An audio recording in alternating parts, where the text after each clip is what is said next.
Hello बच्चों, आज हम लेक्चर 3 पर बात करेंगे।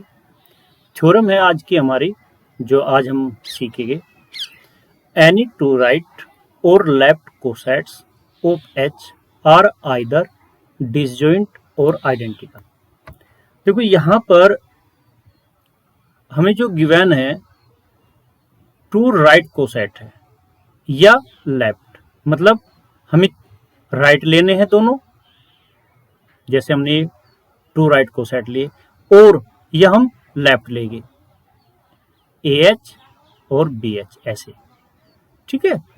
टू लेने हैं, ओके। और उनको कहा कि डिसजॉइंट हो गए या आइडेंटिकल हो गए। अच्छा, ये डिसजॉइंट और आइडेंटिकल को भी मैं समझाता हुआ चलो कि ये क्या होते हैं। देखो, डिसजॉइंट हमारा क्या होता है, इसको समझ लीजिए बेटे। जैसे मैंने ए सेट लिया, इसमें आपका A, B, C 3 एलिमेंट है। एक B सेट लिया 1, 2, 3, इसमें भी 3 एलिमेंट है। एक मैंने C सेट लिया B, C, A, इसमें भी 3 एलिमेंट है। एक मैंने D लिया 1, A, 2, ये है। तो इन चारों सेट में अगर हम डिसजॉइंट की बात करें तो डिसजॉइंट वे होते हैं जब टू सेट के बिटवीन इंटरसेक्शन करने पर एम्प्टी फाइंड आउट हो। Intersection of two set is equal to empty, अर्थात कोई भी कॉमन एलिमेंट ना हो तो वे दोनों सेट डिसजॉइंट कहलाते हैं। तो यहां पर अगर हम बात करें A और B, A इंटरसेक्शन B अगर किया जाए तो इसमें कोई भी कॉमन एलिमेंट नहीं है, अर्थात एम्प्टी। तो A और B डिसजॉइंट कहलाएंगे। A और B कैसे है, डिसजॉइंट है। क्लियर? ओके। अगर फिर मैं बात करता हूं A और C का, तो A और C हमारे डिसजॉइंट है क्या? तो देखते हैं। A इसके अंदर भी है, C के अंदर भी A है, B A के अंदर भी है, B C के अंदर भी है, A के अंदर C भी है, C सेट के अंदर C भी है। तो ये दोनों डिसजॉइंट नहीं कहलाएंगे, ये दोनों A और C आइडेंटिकल कहलाएंगे। क्लियर? ये कैसे कहलाएगा? आइडेंटिकल। अब आता है A और D के बीच में क्या रिलेशन है।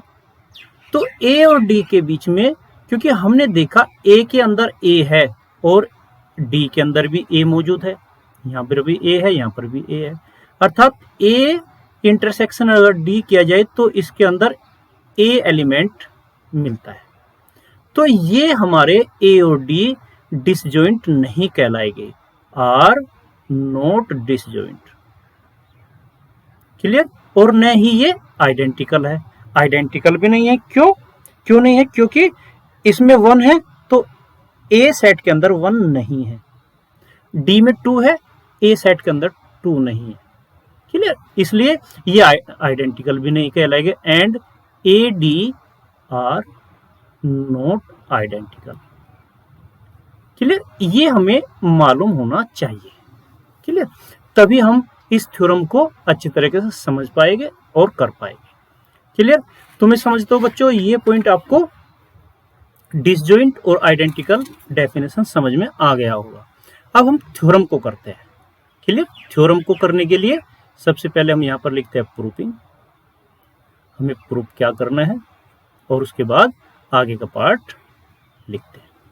देखिए, हमें जो गिवन होता है सबसे पहले वही लिखना चाहिए। हमें सबसे पहले यहाँ पर यह ध्यान देना है कि यहाँ पर गिवन क्या है। तो गिवन में हमने देखा कि यहाँ पर टू राइट और left cosets of H. H क्या है? एच के बारे में लिखना है हमें सबसे पहले। तो एच, क्योंकि हम जानते हैं कि कोसेट्स जो बनते हैं वो सब ग्रुप के बनते हैं, तो हम ये करके चलेंगे कि लेट एच इज सब ग्रुप।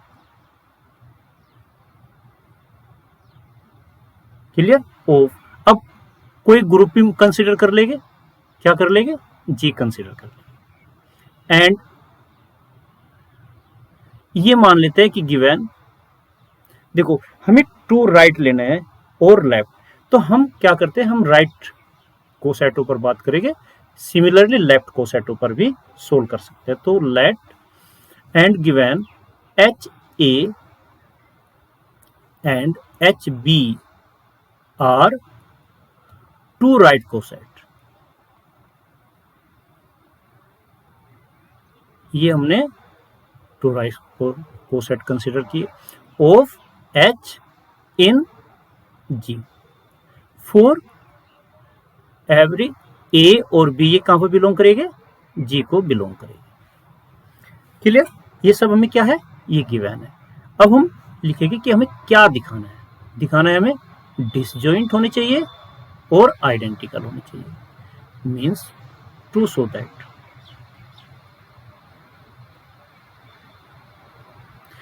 ये कहता है कि हमें चाहे तो ये दोनों जो हमने लिए है राइट कोसेट आइडेंटिकल हो या डिसजॉइंट हो। टू शो दैट तो डिसजॉइंट की डेफिनेशन लिखते हैं पहले। H A intersection H B equal to empty और H A is equal to H B. मतलब दोनों में से एक पोजीशन मिलनी चाहिए। क्लियर? ये पॉइंट समझ में आया? मैंने आपको ये पॉइंट शुरू में जब कोसेट समझाया उसमें कुछ रिजल्ट्स निकालकर शो किए थे, इसलिए आप इस पॉइंट को अच्छे से समझने के लिए लेक्चर नंबर 1 कोसेट्स देख सकते हो। उससे आपको ये कंसेप्ट क्लियर हो जाएगा। तो यहाँ पर मैं प्रूफिंग करने जा रहा हूँ।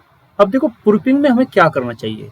प्रूफिंग में हमें इसको शो करने के लिए हम क्या करेंगे, हम ये मान के चलेंगे कि ये जो राइट कोसेट्स हमने लिए एच ए एच बी ये दोनों डिसजॉइंट नहीं है। तो फिर क्या होने चाहिए? ये इक्वल होने चाहिए। अगर हम ये शो कर दे तो हम कह देंगे कि ये हमारा थ्योरम ट्रू है। क्लियर? तो यहां पर हम क्या लेकर चलेंगे? Now let H A and H B are not disjoint. क्या लिया हमने? डिसजॉइंट लिया। दैट मीन्स कि H A intersection H B is equal to non empty. इसका मतलब ये हुआ। तो हम ऐसा कंसिडर कर लेते हैं कि let C belong to H A intersection H B, ऐसा मान सकते हैं। ये हमने क्यों लिया? क्योंकि देखो जब नॉन एम्प्टी है इनका इंटरसेक्शन तो इसका मतलब ये हुआ कि दोनों के अंदर एक एलिमेंट कम से कम कॉमन होगा। कैसे? जैसे यहां पर ए और डी ये दोनों डिसजॉइंट नहीं है, तो इनमें कॉमन एलिमेंट कितने हैं? एक तो ए है, एक एलिमेंट तो है ना कम से कम, तो इसलिए डिसजॉइंट नहीं है। तो यहां पर अगर हमने सी माना तो इसका मतलब मीन्स क्या हुआ? इसका मीन्स हुआ कि C belong to H A and C belong to H B. ये हमारी इंटरसेक्शन की डेफिनेशन के अनुसार लिखा गया। क्लियर? अब हम नेक्स्ट पेज लेते हैं। अब देखो यहां पर ये समझना है, मैं जो लैंग्वेज यहां पर लिखी इसको दोबारा लिखकर आपको समझाऊंगा।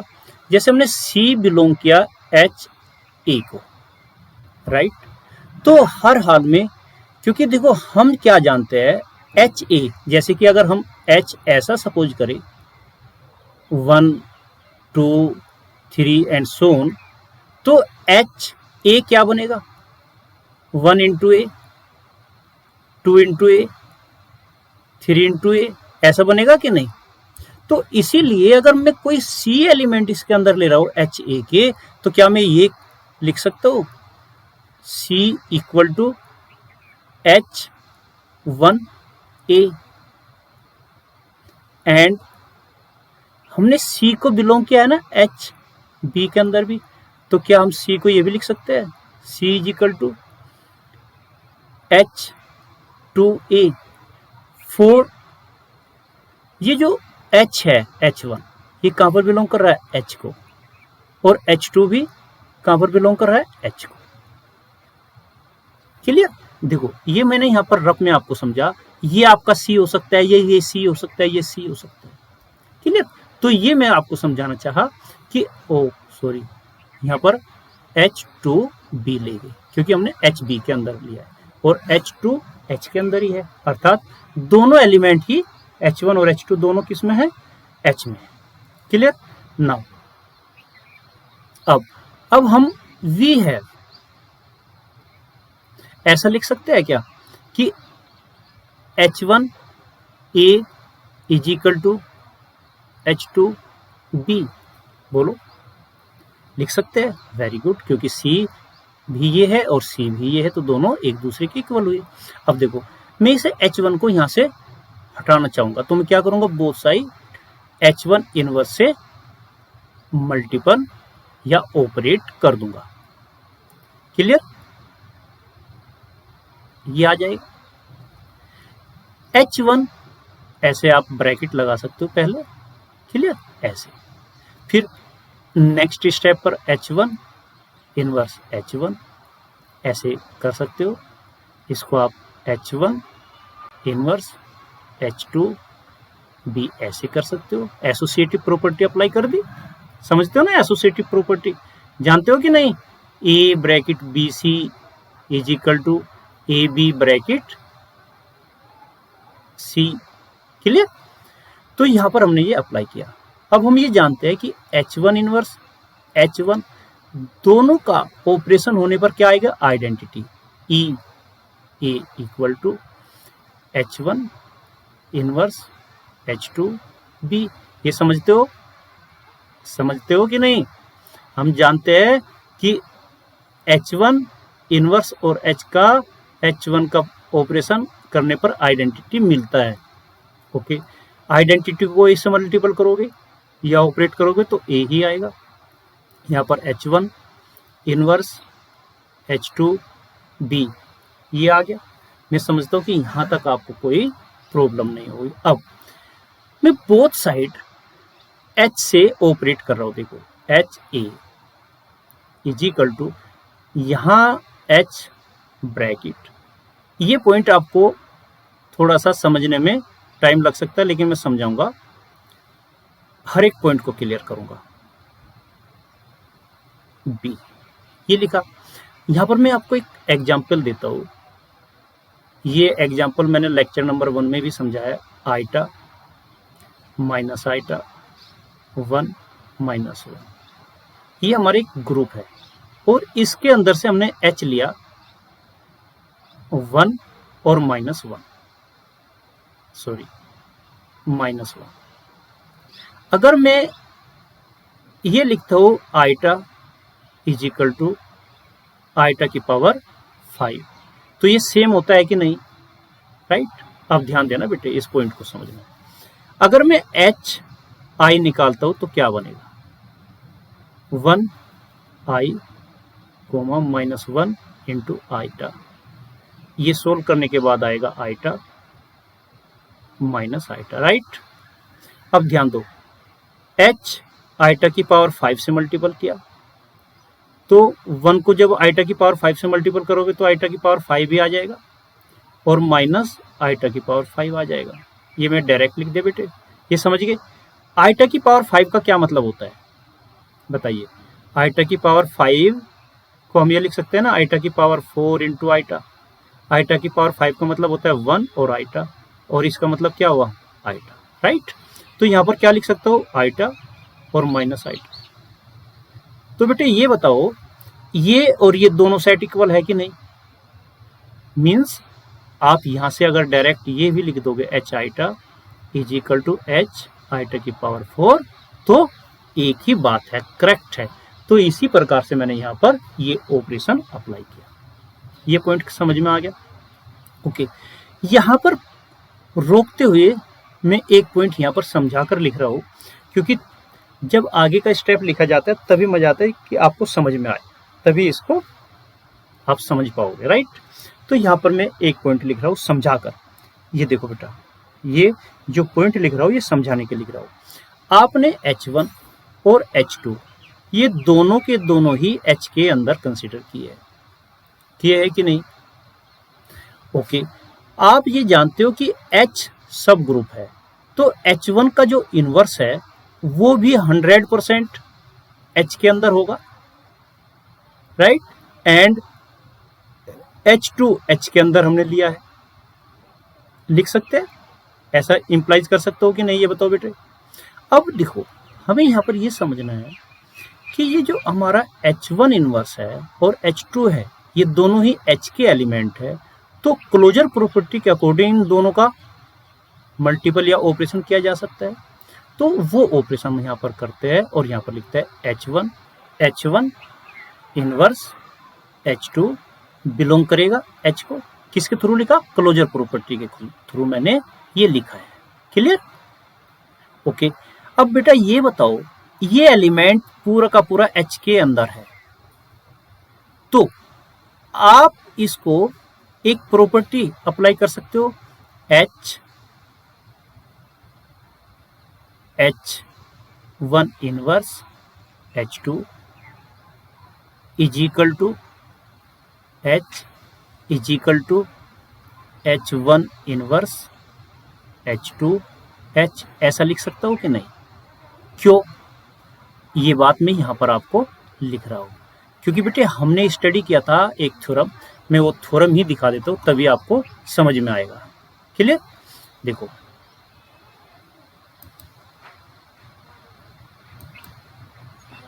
ये theorem, if H belong to H then the right और लेफ्ट कोसेट H और HH of H is identical with H। That means, मैंने ये शॉर्ट फॉर्म लिखी थी क्योंकि हम इसी को तेजी में लिखते हैं, ये वाली फॉर्म तेजी में लिखते हैं। H belong to H if and only if H is equal to H is equal to HH।